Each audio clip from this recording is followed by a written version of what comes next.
G'day, Andy from Narayan here. A little bit slack on the videos this week because I've been a bit sick and the week's been a little bit short, so I didn't get a second video for the week. But I thought I'd just go back to an old video I recorded back in sowing regarding autonomous tractors and their utility on farms going forward. I thought I'd just begin this with a little bit of an introduction and say I have nothing against autonomous tractors.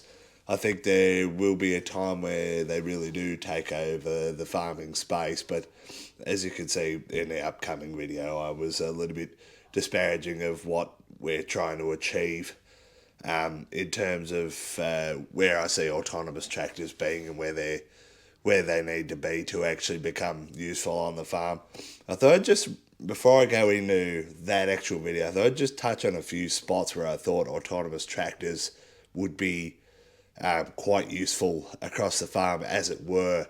So I thought I'd just start with that, and then before I go into the video, because if I put it at the end of the video, people might have clicked off by then. I don't want to be the dude that's like against autonomous tractors, because I'm not that dude.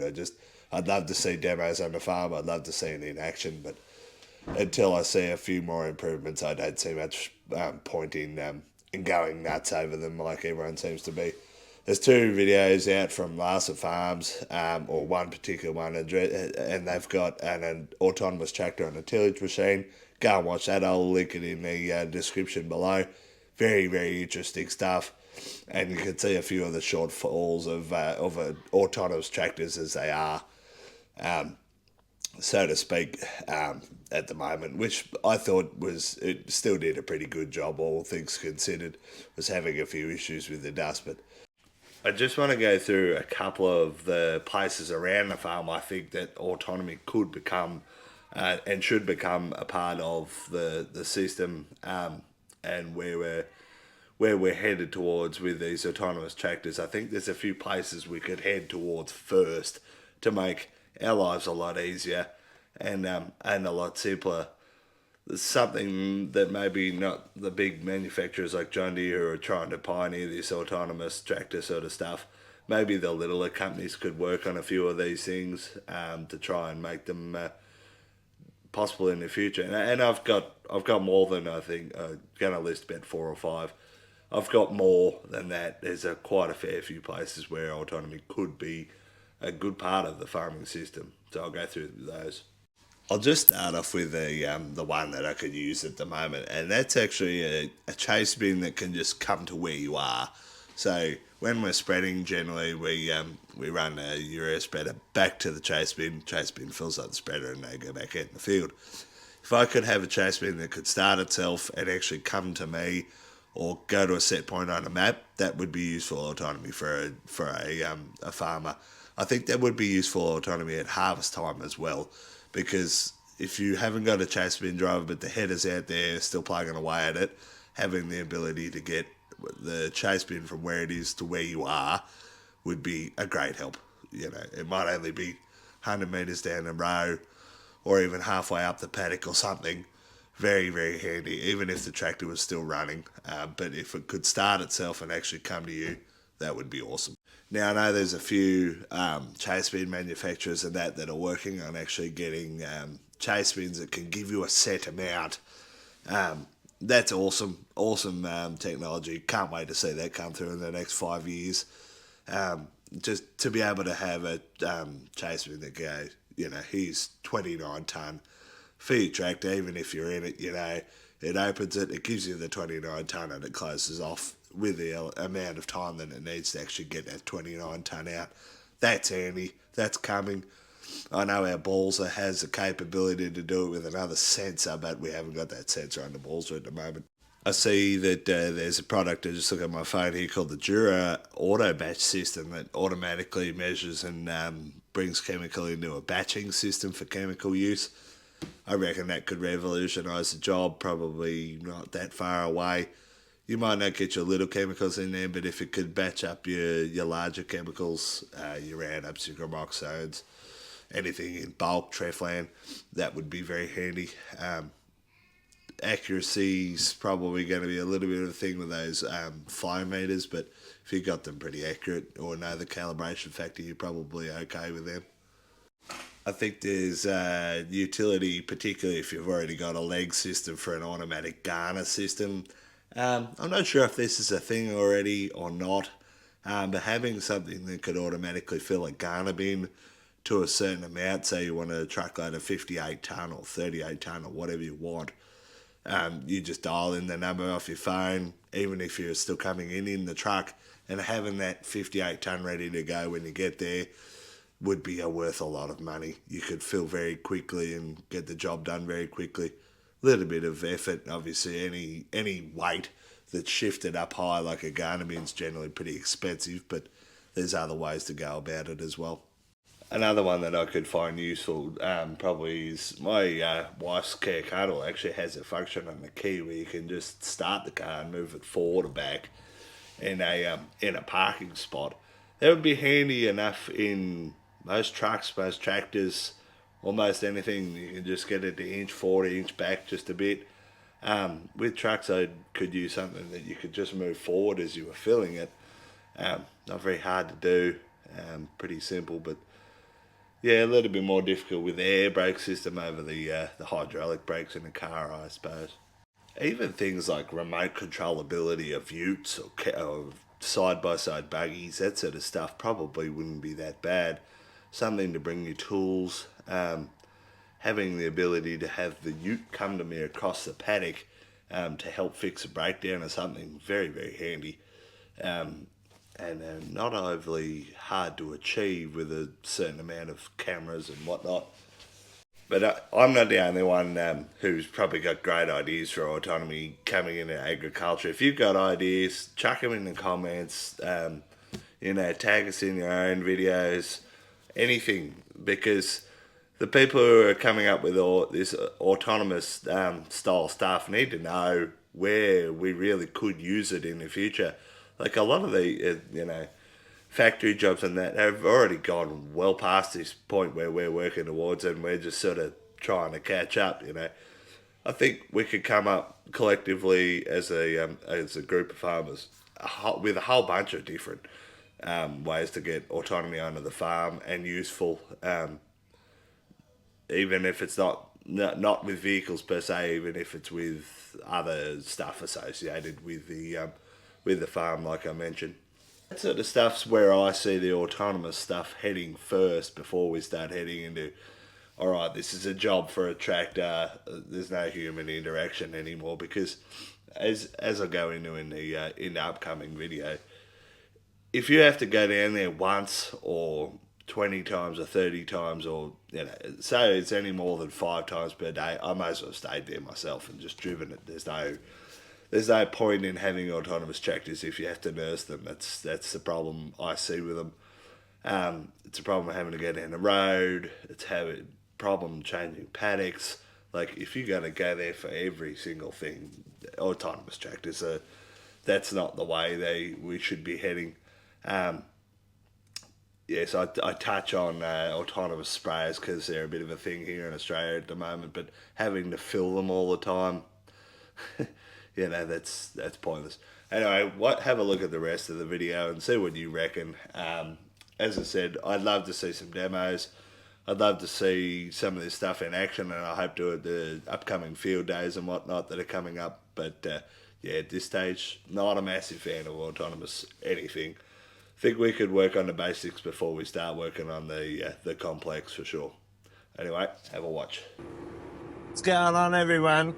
Thought I'd just touch on a bit of a topic that I was watching last night on the Tom's Brook farm videos, and he was having a few issues with his technology and whatever, but he was eventually getting the turn automation set up and auto lift and everything on his tines, on his seat, and that was all working pretty good by the end of it, so he's done well there. I've tried to get it to work on this.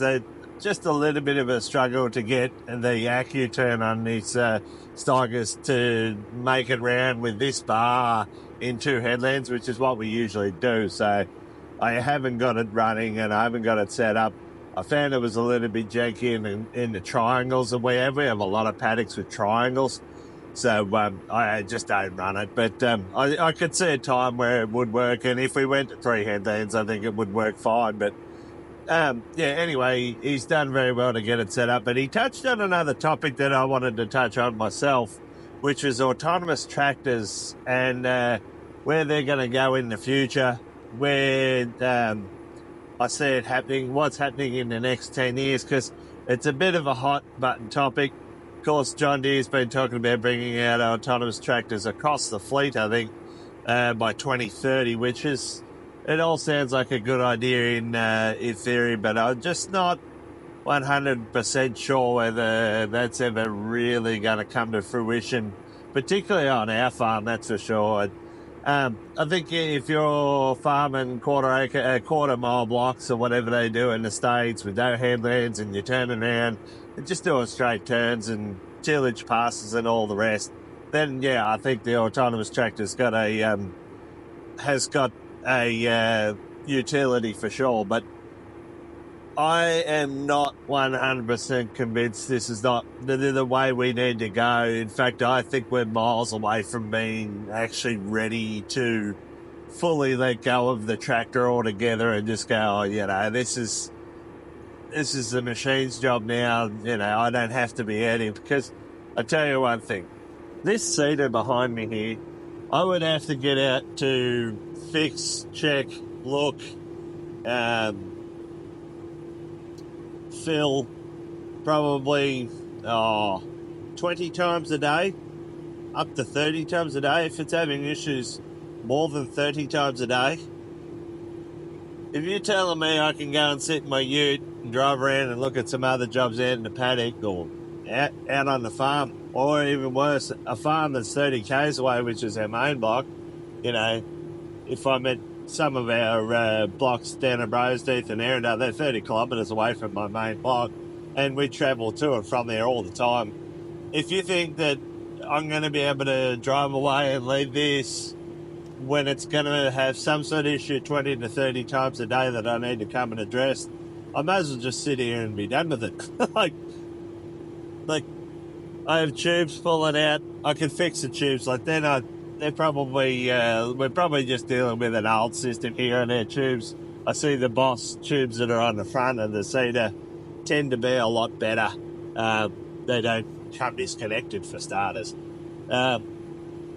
Sticks, trees, hulls, star pickets, bits of bloody metal in the paddock, name what you think you could have an issue with a seeder, and you will pick up every single one of them. Flat tyres. It's like, oh, okay, right. Well, the great counter argument is, we'll just put sensors on everything. The sensors play up. These Atron blockage sensors have more trouble than anything. They've got dirty sensors. They've got the hose pull out of their heads here, and it'll just say, oh, they're dirty for whatever reason. You go and check them and there's nothing wrong with them. Plug them back in properly and away they go. You come down here, we're filling once or twice a day max, so it's not that big a deal. But the blokes are coming out here and filling 6 times a day or 7 times a day because they've got 15,000 litre cart or a 12,000 litre cart. You expect them to go autonomous in, when it's 2025, they expect to be autonomous by 2030. It ain't going to happen. Sorry. We've barely got enough computing capacity with our Pro 1200 to load a long headland. So this paddock I'm in now, nice long runs, 4K runs, 4 kilometre long runs, heaps of trees. The trees are not everyone's problem, I get that. But to load the headland, it's I think it took us 5 minutes just to load the headland in here.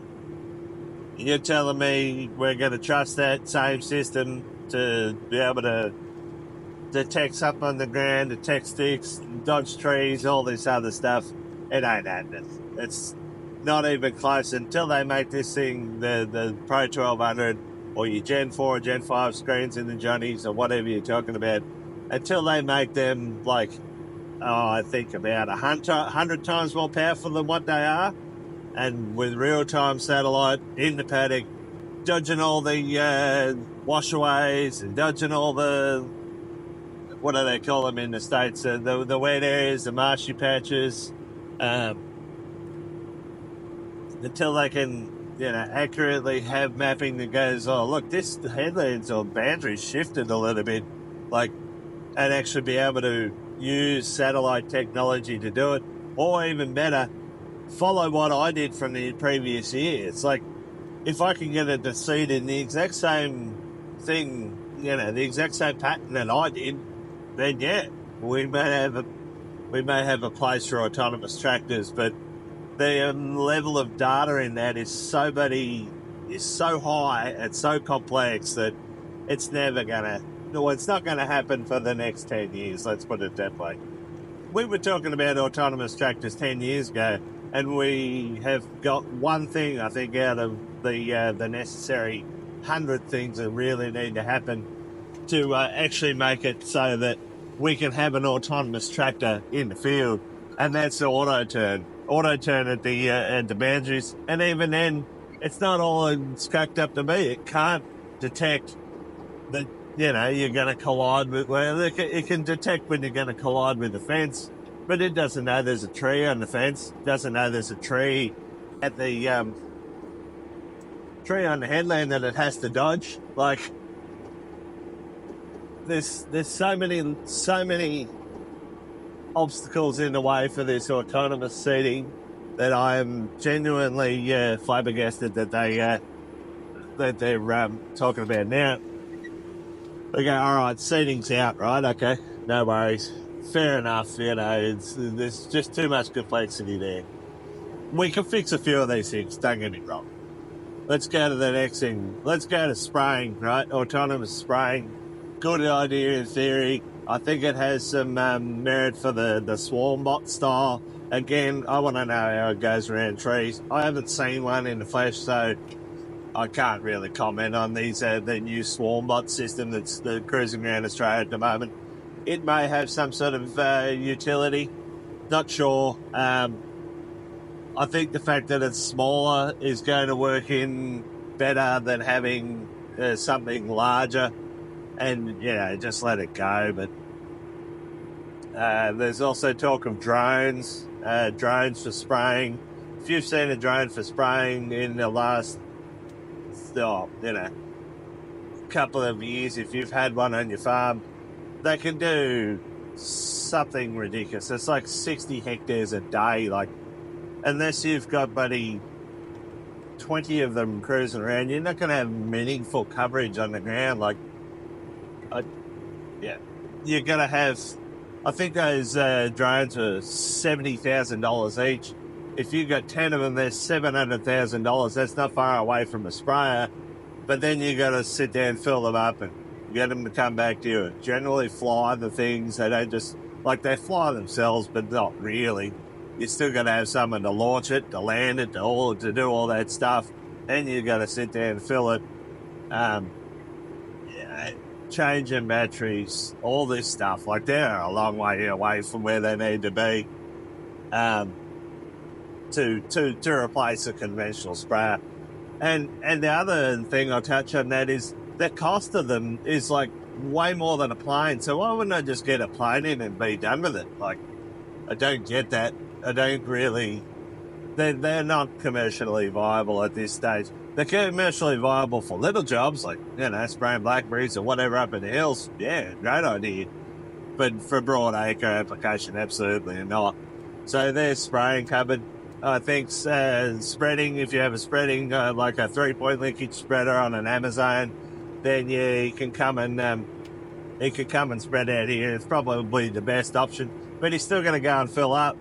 And who's going to be there to fill him up? Maybe if you get it connected to a chase bin or something that can automatically drop 3 ton in it every time, and it's just got a home point, goes back to the home point every time. Maybe that's possible. You don't have to worry about trees and sticks so much. As long as you can dodge them and stay generally on the line, it's not too bad. So maybe, yeah. spreading may be the closest thing we have. Harvesting, let's go into harvesting. I think there's some great technology happening with the chase bins and machine sync that John Deere have got. You can get it essentially within the region of the header, and the header does the rest to load it. And I know they're talking about doing radar filling of a chase bin with the auger on the header. You know, there's merit to that. I think that there's great movement forward there. Whether you're going to trust a header to just sit there in the paddock and go up and back and unload, as it likes with another tractor beside it, yeah, I'm not playing that game. Way too expensive. Way too expensive to go, oh, look, there's a stick in the paddock, I'll dodge that. Or I'll suck it straight up into the front and ruin your header. Like, I ain't playing that game. We're quicker than our brains are quicker than what those sensors are. Let's put it that way. And it's like, oh, well, it'll just stop if it says a stick in front of you. Well, I might as well just been there in the first place. If I'm going to come down here 10 times a day to save it, I might as well have stayed there and driven it. Anyway, I sound like a negative Nelly. I think there is potential for autonomous tractors. There's no two ways about it. But the jobs that we're trying to get them to do, just not really sure if we're anywhere close to that, particularly with the level of mapping and boundaries and whatever that we've got at the moment. We're miles away. Like, I'm still working on getting the boundaries right for all of these farms, and our boundaries change with irrigation. So, yeah, I don't see it happening for us, particularly on our situation. I think there's too many trees for starters. Until I see one of these things out in the field running, going around trees almost perfectly without hitting the sticks underneath them, because there's plenty of them, it ain't happening on our farm, that's for damn sure. Anyway, thought I'd just cover that because it's an interesting topic and it's a bit of a hot button topic at the moment. I just, yeah, truly, in my heart, on our farm particularly, I don't think it's happening. Anyway, catch ya.